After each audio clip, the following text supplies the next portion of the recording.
The hands of the clock go round and round, round and round, round and round. The hands of the clock go round and round, all through our lives.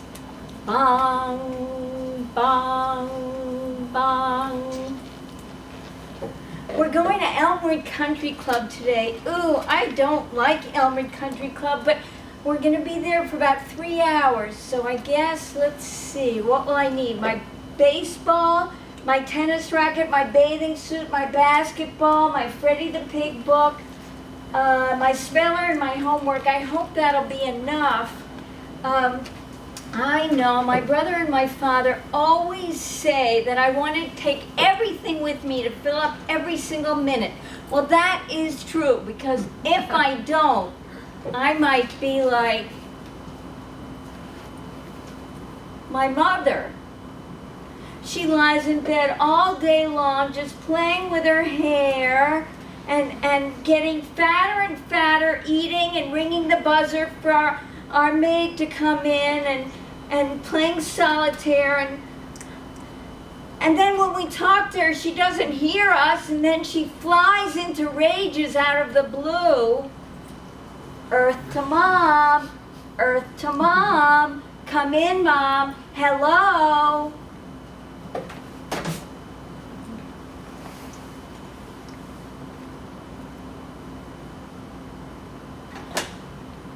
Elliot, don't say one word against our children, or you might traumatize them for life.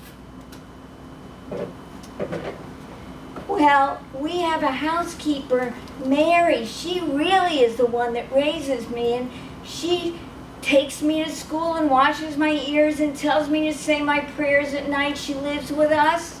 She's our housekeeper, and lazy, good for nothing. Lazy, good for nothing mother, that's who she is. And then when Mary gets mad at me, she says, when you grow up, you're going to be just like your mother.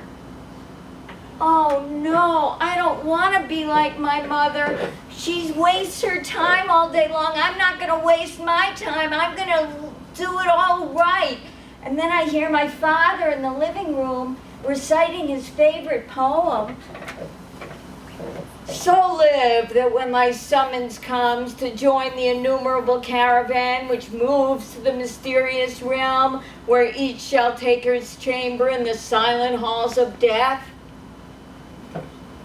Did you hear that poem? It starts off with so live. That's me. So live. I'm going to live really, really, really, really live, or else I might die like my mom with regret. Daddy, every day, every night, you just wake me up, you and Mommy arguing all the time, and when I wake up in the morning, I just have this loneliness in the pit of my stomach every day. Well, sweetheart, that's just the way life is. That's the human condition. Everybody's lonely. Oh, okay, Daddy.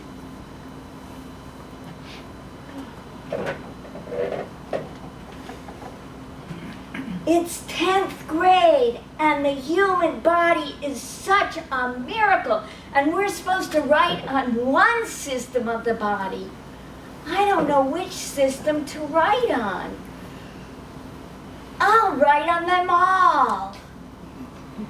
So look, I've written a 63-page paper, complete with diagrams.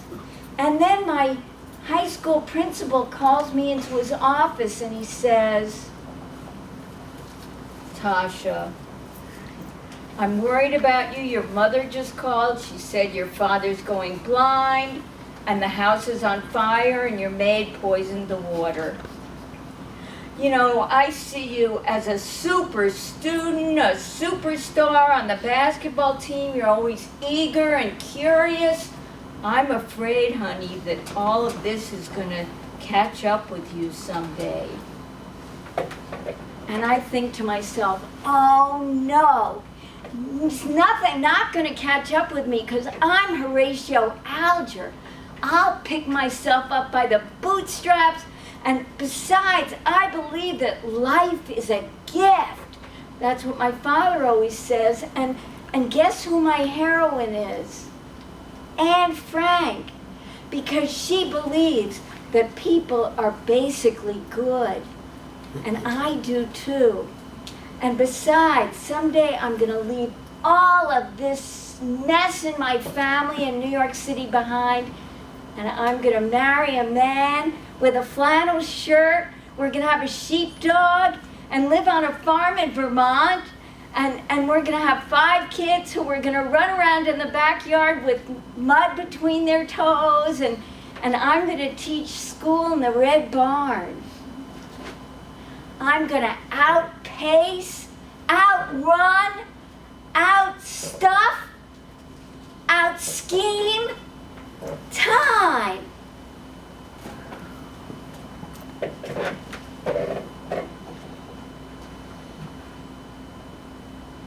I've fallen in love with my college sweetheart.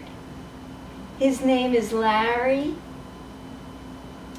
When I first met him, I thought, oh, he is so ugly with his hook nose and his thick eyeglasses. I could never like him that way.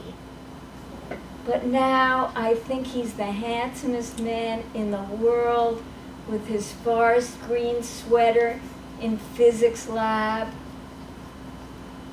And I think I'm driving him a little crazy now that it's sophomore year because I can't decide, should I major in psychology or sociology? And I'm driving myself a little crazy. But Larry, could you just give me a cigarette? I know you don't like me to smoke. I don't like to smoke either, but I'm afraid to get fat and eat a lot, and so if I smoke, maybe I won't eat so much. I know I still eat now and smoke. Could you just give me a cookie? Well, I never loved anybody like I loved Larry. I opened myself up to him. I told him everything I could not be without him for an hour. And so I think all that love strangled him, and so he broke it up, just like that, suddenly. And I thought, well, I guess I didn't want to feel anything. So I said, I looked in the mirror and I said, my legs look like tree trunks. I'm just not going to eat. Oh, I don't mean I didn't eat. I had a cucumber and half a cantaloupe every day. But that's all I had for 6 months. And I got so thin that my cousin said, you look like a concentration camp victim. Your bones stick out like chicken feet. And I thought, oh, I can't keep this up, not eating anymore. And it was right after Thanksgiving. I was 19, it was my junior year, and I said, I'm just gonna have 1 teaspoon of peanut butter. Oh my God, I ate the whole giant jar of Skippies. I'm just gonna have a nibble of turkey, just a nibble.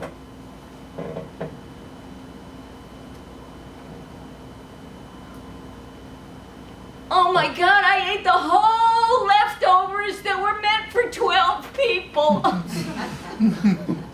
Oh my God, I'm just gonna have the crust of the bread. 1 slice, the crust, I'll peel it around, not the middle. Oh my God, I ate the whole loaf. What am I gonna do? My stomach is bursting. I'll have to make myself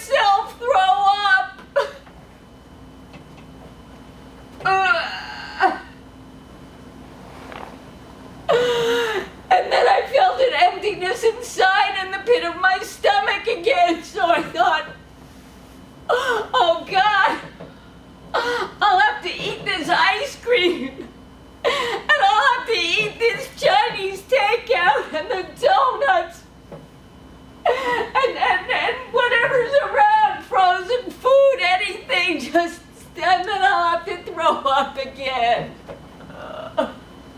And I did it over and over, day in and day out, week in and week out, year in, year out, 15 years, and I couldn't stop. And every day I said, today I'm gonna get my act together, today I'm gonna get my act together. And I felt like I was so savage towards my body, so violent, but I couldn't stop. And at the same time, my head just spun round and around. Should I take this apartment or that apartment, this job or that job? I couldn't stop my mind. It was devouring itself. I felt like I had cancer of the mind. And meanwhile, all my friends were at the beach in their bikinis or marching against the war in Vietnam, and I just pulled down the blinds and lived in secrecy and shame. Oh God, and I really think I was trying to stop the clock. Stop the clock with all my doing and undoing. Stop the clock. I don't know how to live. Just wait. Let me figure out how to live. And finally, I couldn't do it anymore and I gave up. And I said, help me. And I heard there was a program. We'll help you. No, I'm too disgusted. You can't help me. You can't help me. You can go. All right. You can go to meetings. Yes. Meetings, Sponsor. We'll have sponsors, Yes. programs, practice there. steps. one day at a time. Yes. Yes, yes. Starting now. Been there. One day at a time. Power greater than myself. Yes. Grace.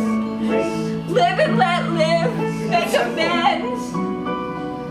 One day at a time. One day at a time. Pray and meditate. Check my motives, less is more. Leave space for grace.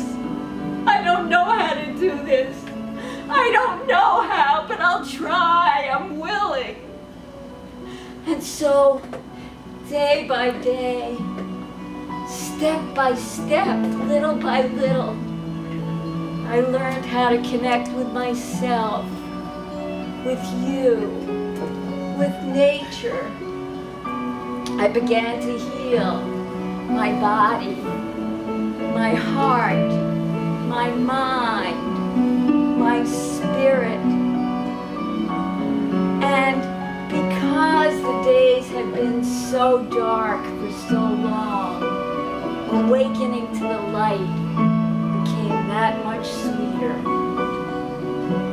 And so now I've made friends with the clock. I've learned that one day at a time, I don't have to figure it out. I just do the next right thing. And living each day honestly, simply, humbly, gratefully, saying, wow, please, thank you to the universe. Each day can be full like the moon, like a gem. And with days like that lived with gratitude, I won't have to die with regret.